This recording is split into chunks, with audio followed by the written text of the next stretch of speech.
Welcome to Her Story, a podcast that brings powerful women from around the world to share their journeys, lessons, and advice for young students.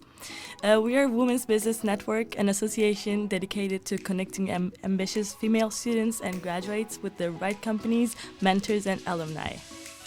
We are Ada and Cansu, your hosts for today.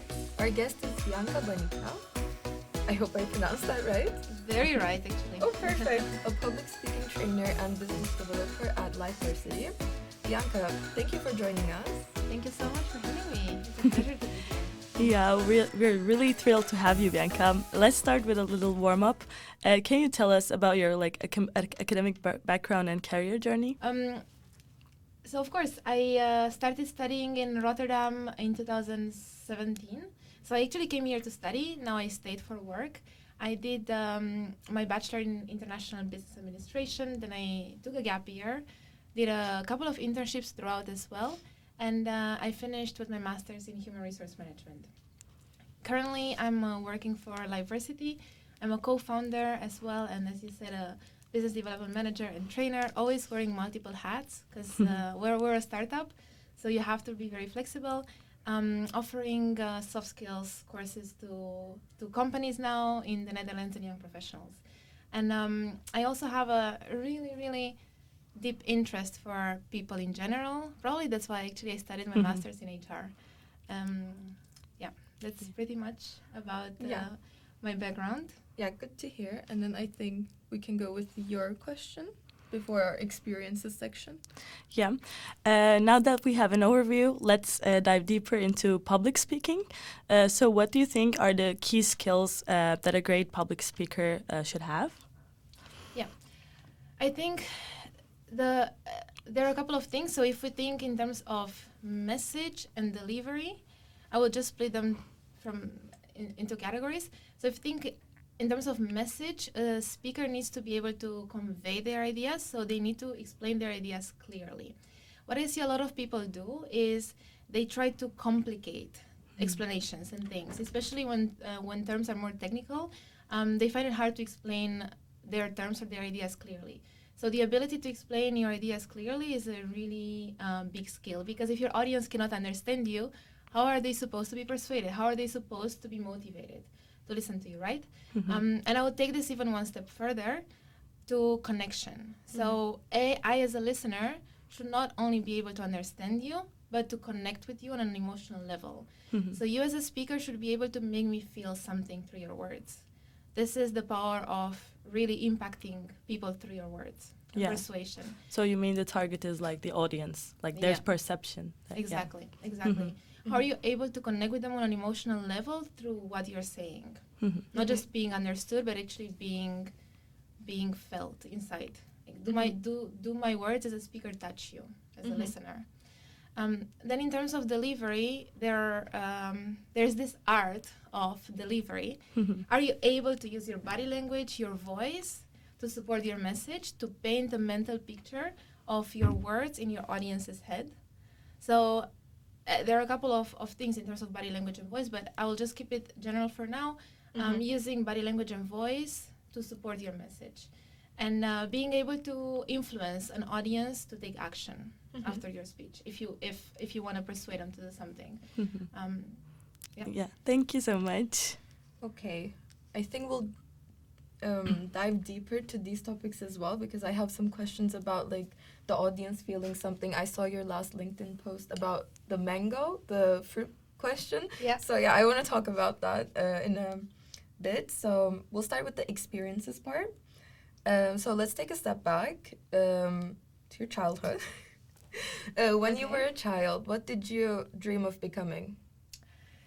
Actually, I dreamt of becoming a couple of things. It was very diverse. Probably when you're a child, you want to be that and that. Everything seems attainable. Everything seems interesting. I wanted to be a flight attendant. I wanted to be a policewoman. Wow. Very diverse, right? Yeah. I have a very good reason for the policewoman one.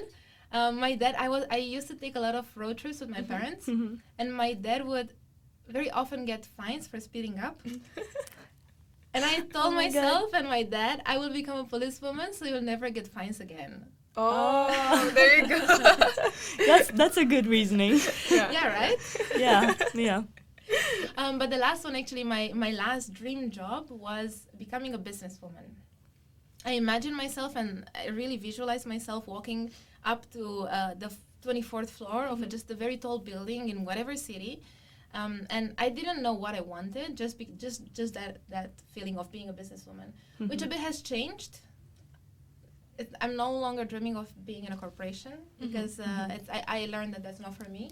But I'm still following that dream in slightly a different way, but still there. Nice. Yeah, maybe nice. not the 24th floor, Yeah. but still a businesswoman.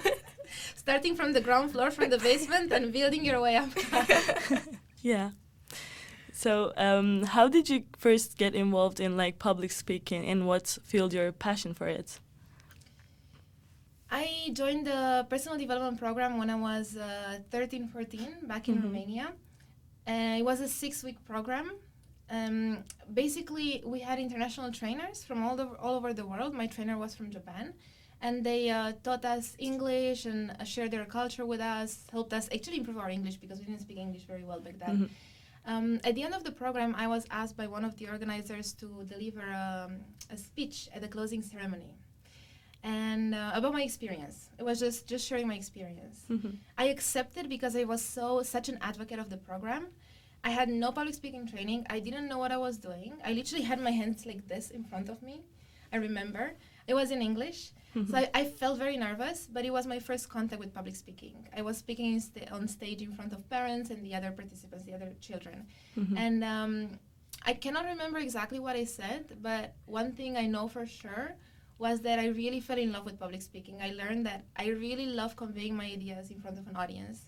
And from that moment on, I literally took part in every conference or seminar that happened in my city in Romania in terms of public speaking or personal development. And I got in touch with training as well in Romania. I started training all younger children in public speaking.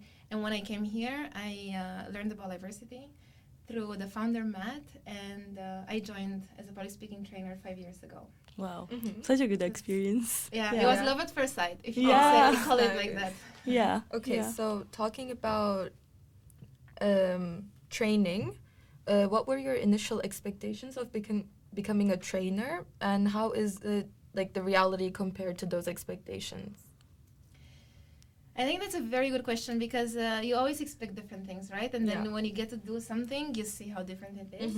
I initially thought that training was just about teaching the tools to people and they would be able to apply them and become confident speakers just like this, or with a bit of practice.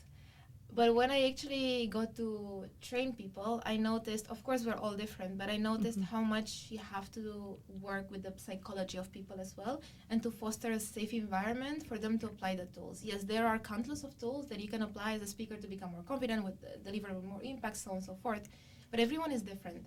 And what I got to learn is that you have to take an individualized approach for every person. And while these tools are general, the way people are going to apply them is going to be different. And it's just that individualized perspective that I learned. And I always now encourage my participants in the courses to apply these tools, practice with them, experiment with them in a safe environment. They get feedback, they see what it's like. And I encourage them to keep their authentic style. Because this is what makes people really be great public speakers. If you can deliver a bit of yourself, your personality on stage. So it's more experimenting. It's more experimentational and working, not necessarily, actually you're working with people's minds. You're helping them unlock that feeling that public speaking is just an innate thing, a thing that you're born, a skill that you're born with. It's reframing that you can learn it and that you can practice and that you can still keep your own style. It's not like you're applying these tools and you're going to copy what Maria is doing or you're going to copy what the other person is doing. You mean like everyone has their own charisma, maybe? Yeah, exactly. Yeah. And it's about finding that own charisma in yourself Mm-hmm. and keeping it. So that's my job as a trainer, to find what's unique about yourself that you can keep on stage while becoming a fuller and more stronger public speaker. Mm-hmm. Yeah. So public speaking can be intimidating field for many.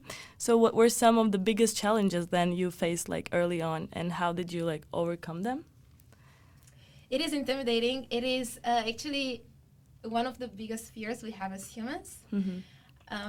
You would probably expect me to say stage fright or fear or anxiety or nerves, because a lot of people feel this.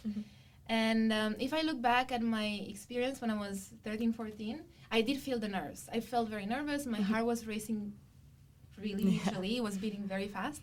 But that was not my biggest challenge, because somehow I was always excited. I was always excited to speak.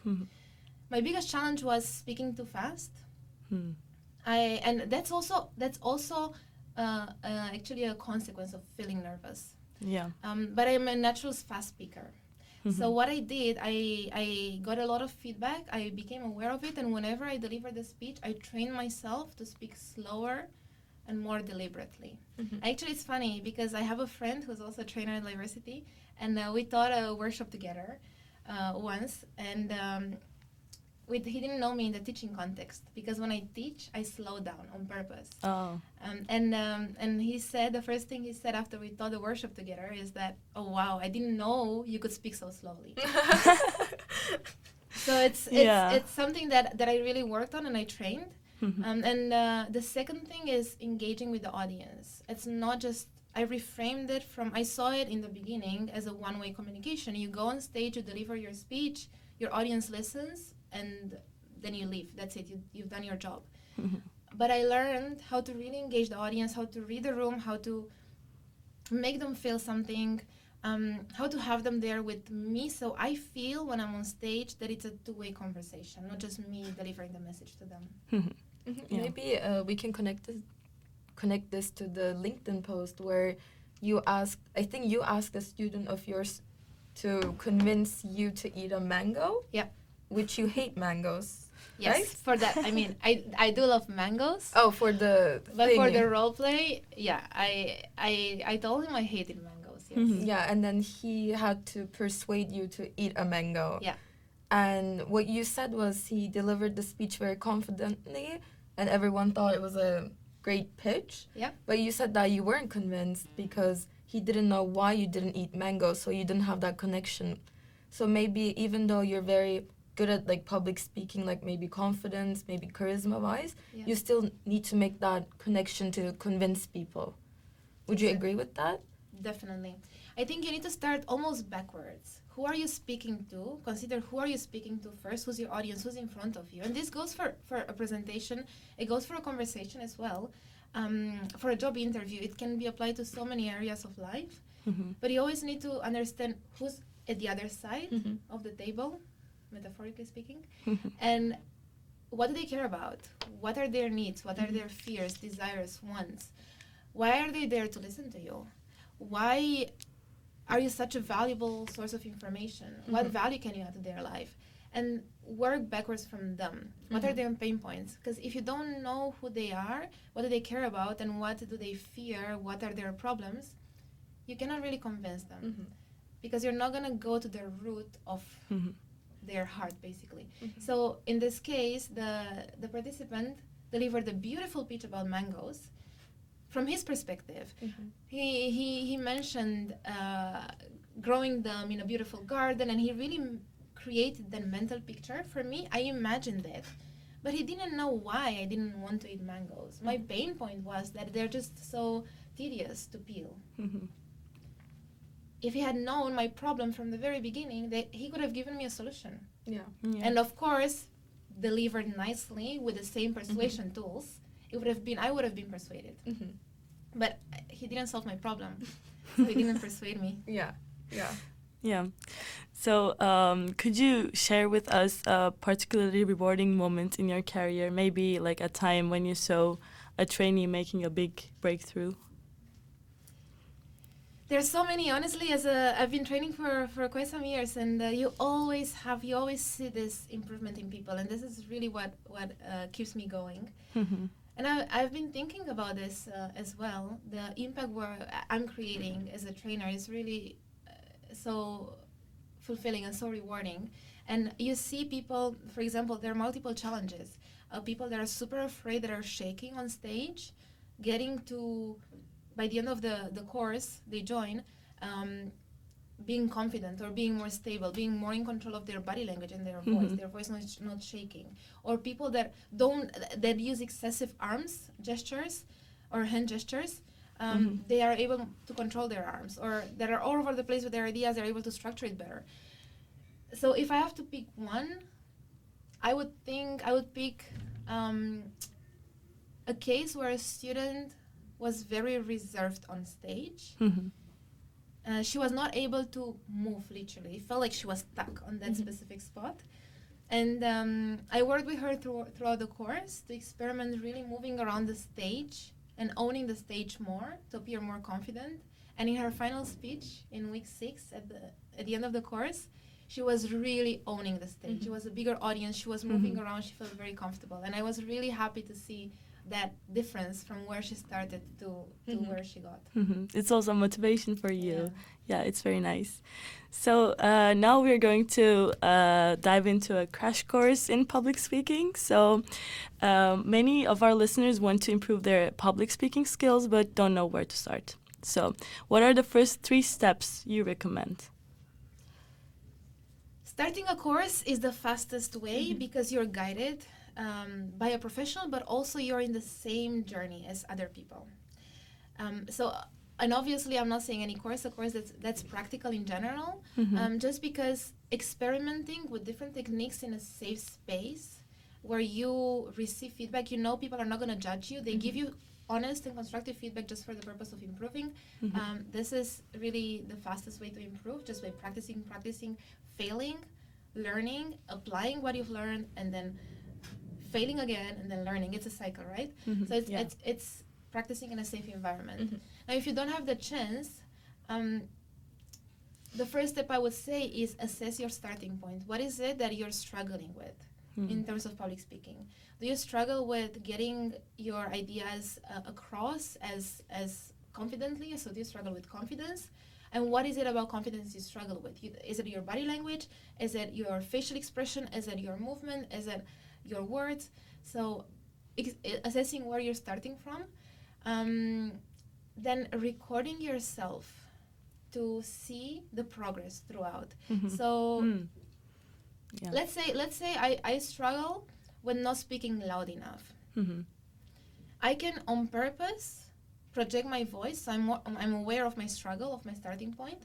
I can on purpose try to speak louder. There are different techniques for that. So you can look up different techniques for speaking louder.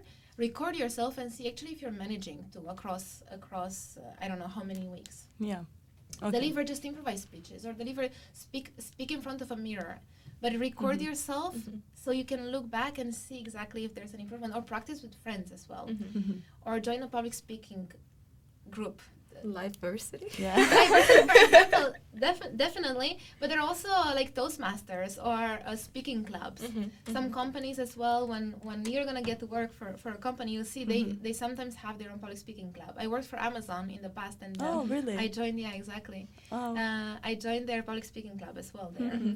So it's really about practicing, assessing where you're starting, applying, finding some strategies to fix that, to get better at that, and then record yourself to assess yourself, keep yourself accountable. And now a more specific, very quick tip that most people struggle with is body language. Yeah. A lot of people use closed body language, so they close their arms, close their feet. Well, you don't see it now, but close their feet, put their hands in their pockets just because they are scared, and this projects a lot of uncertainty. Yeah. So and it's unsympathetic in a way. You know? Yeah, exactly. You're not connecting with your audience. I put a barrier between me and you, so you're less probably willing to hear what I'm saying because you might feel like I don't care to share information with you. So my tip would be to really just open up. Open up your body language. Don't put any barriers between you and the other people. Yeah. So actually, talking about Amazon, we had a question about that. So the question was, you have worked in various roles, I think project management at Amazon. And the question was, how have these experiences shaped your approach to public speaking training? So you quickly mentioned it, but is there like anything further? Like, how has that shaped your approach to your role now? Yeah, I think what Amazon does really well is obsessing over their customers. Customer obsession.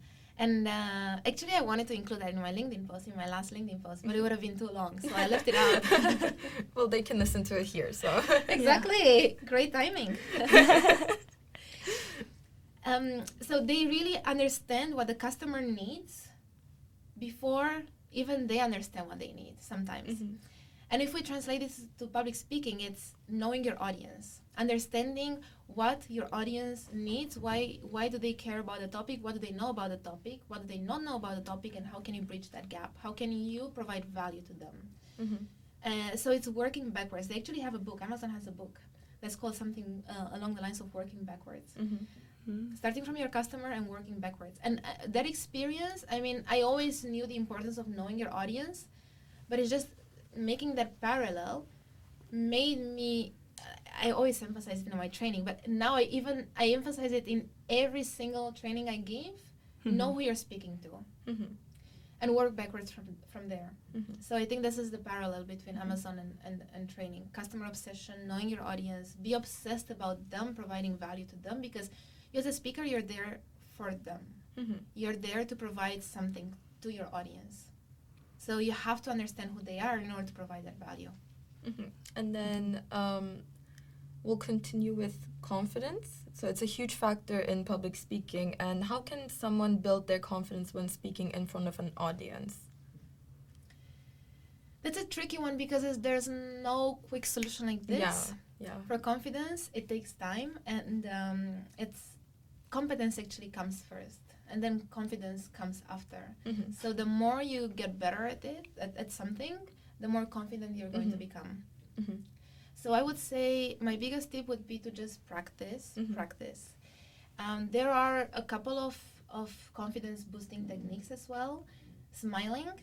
If you smile, you instantly trick your brain into becoming more confident as well, because it's a positive emotion.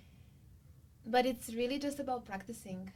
Practicing in a safe environment. And one thing that and this relates to a lack of confidence actually. Why we feel less confidence is because we were probably thrown at a young age in the middle of the ocean or in the depth of the ocean to give a speech in front of someone or simply speak up in class when we were in high school or primary school. And we had a bad experience because people didn't teach us how to speak in front of people. And we're kind of traumatized by that experience, so we're very afraid to do it, so we're not confident to speak in front of people. And it's about, as I said, safe exposure. Exposing yourself gradually in a safe learning environment and practicing different things. And the more you practice, the better you'll get at it. It's really what, it's the method we use in our courses as well. I mean, for me personally, the first time I did like proper public speaking, I think I was like 14 and I didn't have any training and I didn't know that I was going to make a speech. And I just found myself in front of like, I think 30-40 people, and it was like a conference and everyone was like prepared, so I didn't know what to do. It wasn't a nice experience, but after that I was just so confident because I've seen the worst. So I was like, okay, I don't think it can get worse than that. So that really helped me, and I think it's just like doing it over and over again. At some point, I think you don't even think about like the public. You just want to make a point and deliver your speech, and you're more enthusiastic about it. Definitely. This is exposing until you become numb. But it's a nice reframing you did. Like, I had such a bad experience, now it can never get worse than that. That's a good one. And afterwards you still see, you practice until it became second nature. So it's all about practicing. And you're the living proof of that. There you go. So what are the some common mistakes people make when giving presentations? For example, you said closed body language. That's what that was one example. So, and how can they like avoid them, do you think? I see a lot of people try to be or to sound very like an expert, so they complicate explanations. They complicate ideas instead of using simplicity over complication. So keep it simple, keep it short and simple, keep it simple and sweet. Whatever you want, whatever acronym, the KISS acronym, I would suggest try to see if the words or the ideas or the arguments you're saying, do they add value to your main message. So I think that if I reframe this common mistake is not having a red thread throughout your speech that you can always link your ideas to, or not having a proper structure, so your audience can listen, and this makes the audience get lost. So lack of structure and a lack of clear explanations. Then I would say not really being able to connect with your audience on an emotional level. So you just go there, you deliver your speech, you do your job, but you're not making it about them. So you're not engaging them. You don't know them, so you cannot tailor your speech to them. So how can you fix that? Know your audience. It's all about that. Yeah. It all starts from that. Yeah. Knowing your audience. Then not starting and ending your speech strong. The beginning, the way you end your speech is really hooking your people in, your audience in. It builds trust that I'm a credible source of information. And ending your speech with a strong and clear call to action is really what makes your message stick. Now, in terms of body language, we said close body language, but also what I see a lot of people do is fidgeting. So changing their weight from one leg to the other, leaning on one leg. This really projects it's like a nervous exactly behavior. Exactly. So we always want to have a stable posture. It differs a lot. For example, I sometimes watch keynote speakers from TEDx, and I always see some people are like this, moving around, but their looks not that confident, and you said, keep it simple. So simple things make people maybe more focused on the topic. I agree on that. Definitely, but it does take a lot of effort to keep it simple. So that's the mastery comes from really condensing the knowledge that you have in 3 key ideas, let's say, and being able to convey it in a simple way. But there's nothing wrong, don't get me wrong, there's nothing wrong with leaning every now and then, as long as you don't do it too often. So it's most of the time you want to have a stable posture, but if body language is there as a tool to support your message. So maybe sometimes you might need to lean to show whatever your words are conveying. So it's not like black or white. I know. Okay. Thank you. So many of our listeners will be stepping into a professional setting soon, and I wanted to ask a question about a strong pitch in a business environment. Do you have any tips for that? For example, I'm an IBA 2 student, John's is IBA 1. And in one of my courses now, I think at the end of the course, we need to do a business pitch. We need to pitch an idea to the TA or our professor. So, for example, can I get any tips for that? Who's your professor? What does your professor do? What does he care about? So knowing your audience, first of all, always. Then I would say, it depends on who you pitch to, who your audience is. So the way you pitch to your professor is not going to be the same way you are going to pitch to your manager when you get a job, or to your team, or to your CEO. So you need to adjust your pitch based on that. But then you always want to keep it short. A pitch is super short. How many minutes do you have for the pitch? It's next block, so I don't know. But I think around 3 or 4. Yeah. Maybe. So you will have to make strategic choices about the words you're going to want to include. So keep it short. Show what value the audience gets from it. So I mean, in the context of your professor, it's a prepared pitch.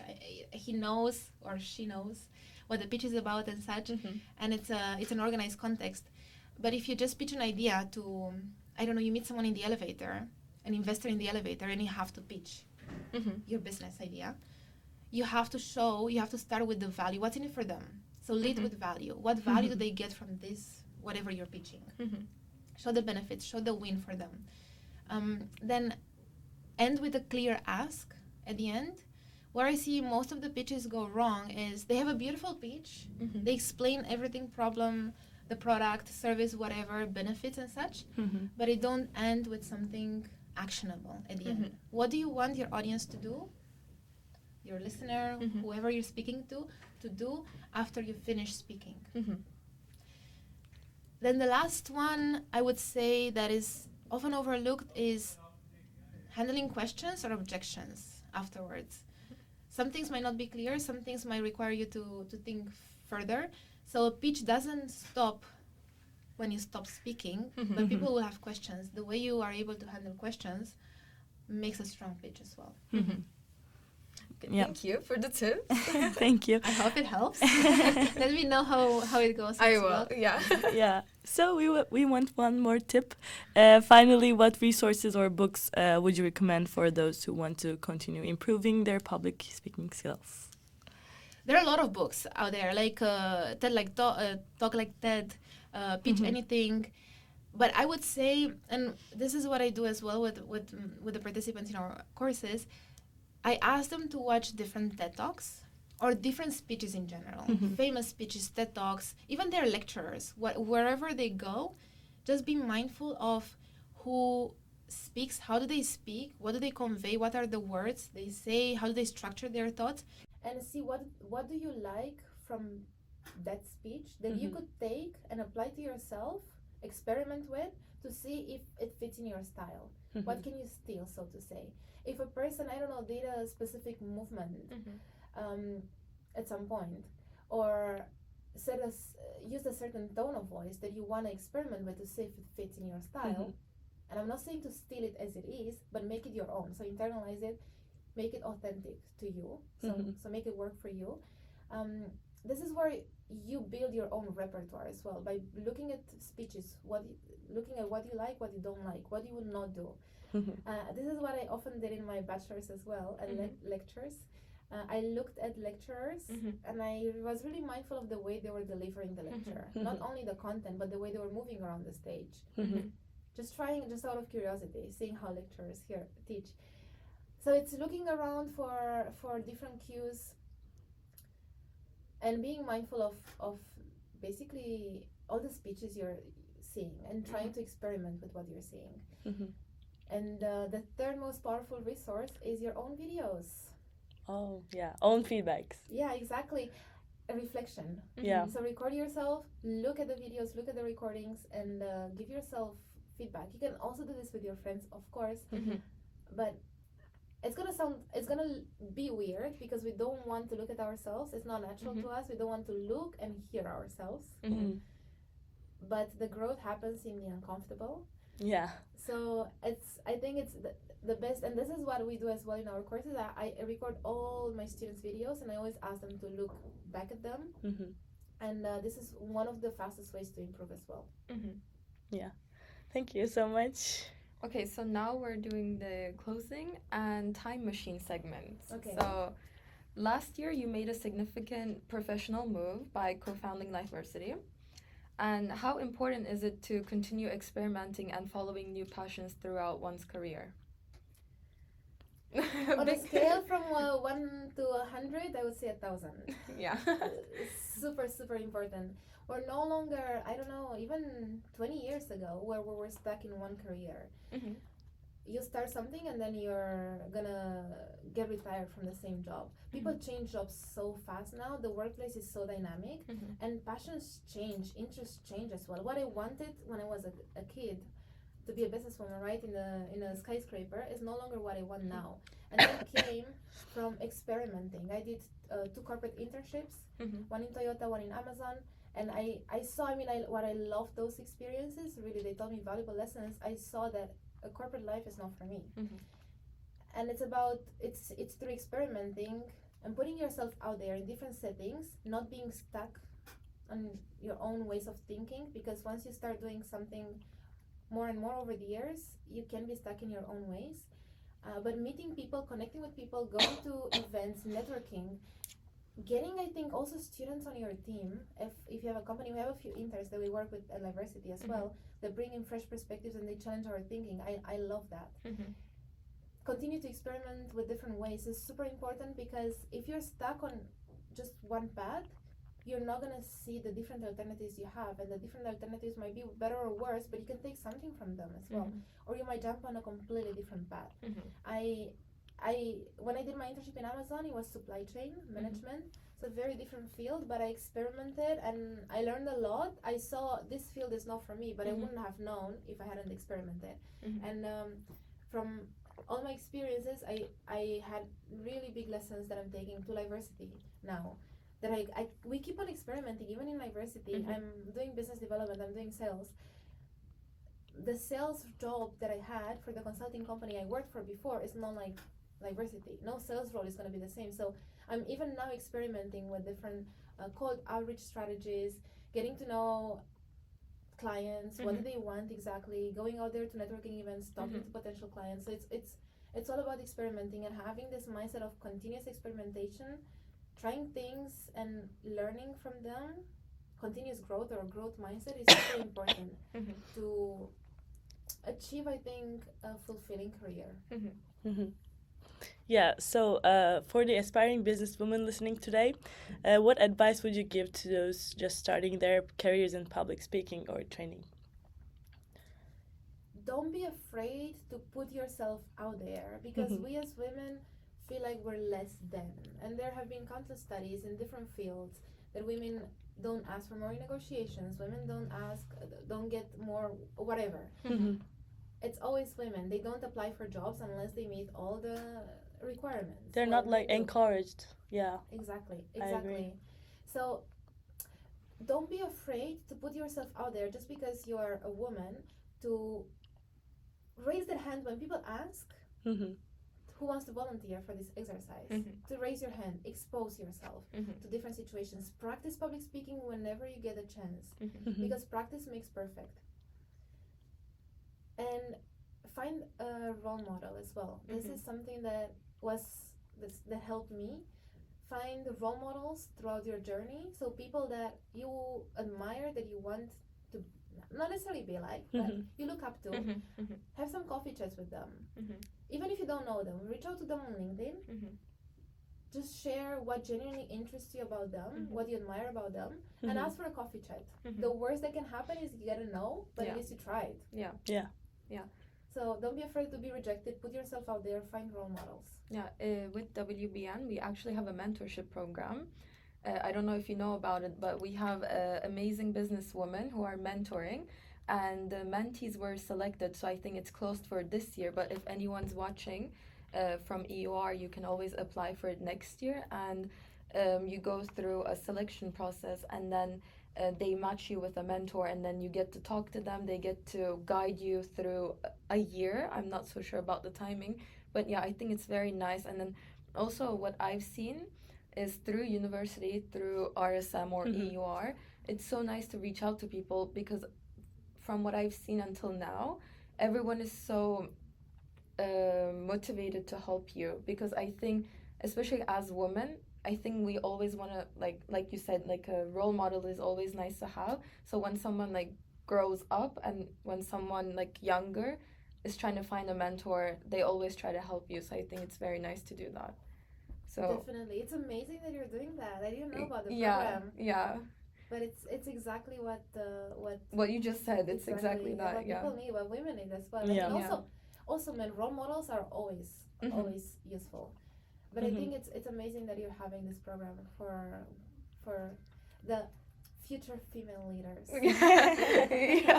Yeah. Okay, so now let's wrap up with our favorite segment, the time machine. Okay. So if you could go back to your first university days with the knowledge you have now, what would you have done differently? Maybe for us, any tips that you would have done differently? I would have experimented with the business earlier, I think. I mean, you can always do things earlier, but have more. I've always had a business mindset. I've been passionate about business in general since a young age, but I would have actually not only studied it, but would have tried earlier certain business ideas in practice. It's never too late to start. I'm not saying it's I'm starting too late, but I would have loved to try it earlier. So my advice would be, if you do have an idea that you want to implement, that you want to try out, if you're afraid to do it alone, find a group of people, start doing it with them, because for sure it's going to be a valuable lesson. Even if it doesn't work out, it's going to be a valuable lesson. So don't be afraid to go for the things that you want.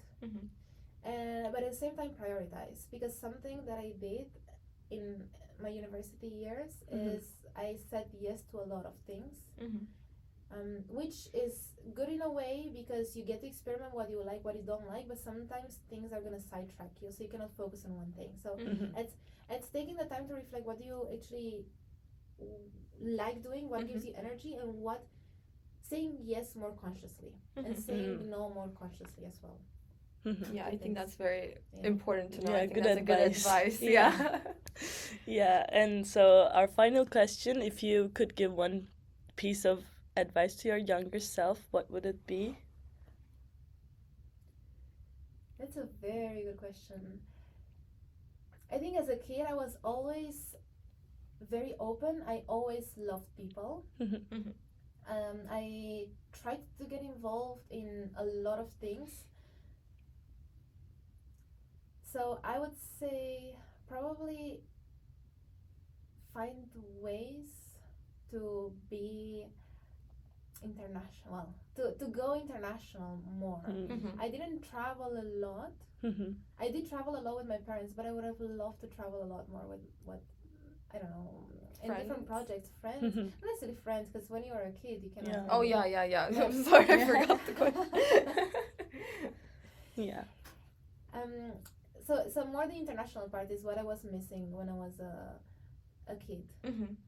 Yeah, so diverse environments maybe you would exactly. recommend. Yeah, exactly. And I did seek those when after high school. But if I could be conscious of that, I don't know, as a kid actually, if you can be aware that this is what you like. But it would have been great, I think. Yeah. To be exposed more to international environments. So thank you so much for sharing your insights and expertise. It's been a pleasure having you on Her Story. And to our listeners, thank you for tuning in. We hope you found inspiration and practical advice from Bianca's journey and expertise in public speaking. Until next time. Thank you so much for having me. I love thank you. Thank you for coming. Thank you so much.